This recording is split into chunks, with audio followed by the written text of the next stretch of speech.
Bon, là, vous vous dites, qu'est-ce que c'est que ce truc génial? Et par génial, je veux bien sûr dire horrible. Et par horrible, je veux bien sûr dire...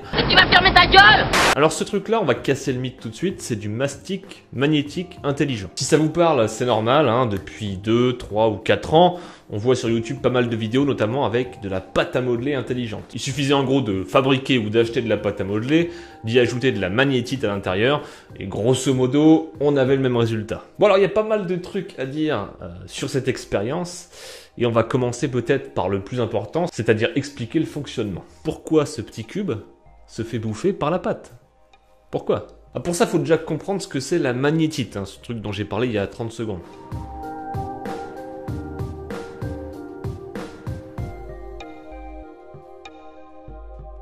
Alors la magnétite, avant toute chose, c'est un minéral qui contient de l'oxyde de fer. Et l'oxyde de fer, c'est grosso modo la version brute des aimants qu'on connaît tous. Alors un aimant, vous allez le voir, c'est pas si compliqué que ça en fait. Un aimant en fait, c'est composé de molécules, et ces molécules fonctionnent elles-mêmes comme des mini-aimants. En gros, elles s'attirent les unes les autres, quoi. C'est pour ça que si vous soumettez ce type de minéral à du fer, ils vont être attirés, c'est inévitable. C'est pour ça que dans l'expérience de la pâte à modeler magnétique, ou comme dans cette vidéo, le mastic magnétique, on a tout simplement pris de la magnétite, donc qui contient de l'oxyde de fer, on l'a mélangé à la pâte, et c'est grâce à cette magnétite que l'aimant est attiré.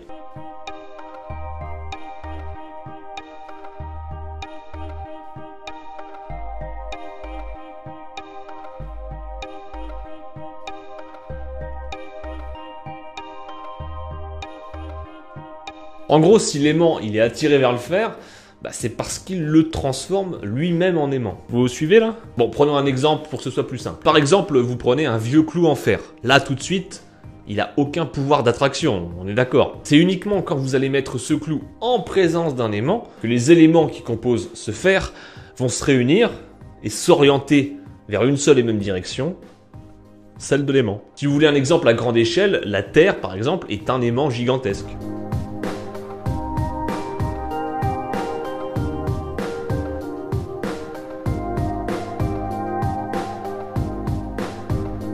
Bon, après, il y a plusieurs petites choses à savoir sur les aimants. Déjà, chaque aimant possède un pôle positif et un pôle négatif, reliés par un champ magnétique. Il faut aussi savoir que tous les aimants ne s'attirent pas forcément, ils peuvent également se repousser. Alors c'est plutôt simple, les pôles de même nature se repoussent, et les pôles opposés, eux, ils s'attirent. On peut par exemple faire une analogie avec la Terre, qui a un pôle nord et un pôle sud. Le pôle nord indiqué par votre boussole est en fait un pôle sud magnétique, et vice versa. Si la Terre est un aimant, elle posséderait donc en toute logique son propre champ magnétique, et la théorie veut que ce soit grâce à son noyau. Parce que je vous le donne en mille, le noyau de la Terre, il contient du fer.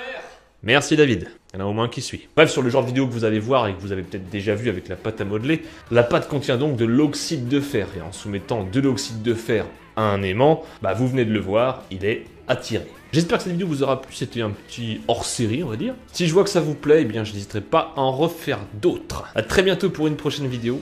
Prenez soin de vous, vous êtes awesome.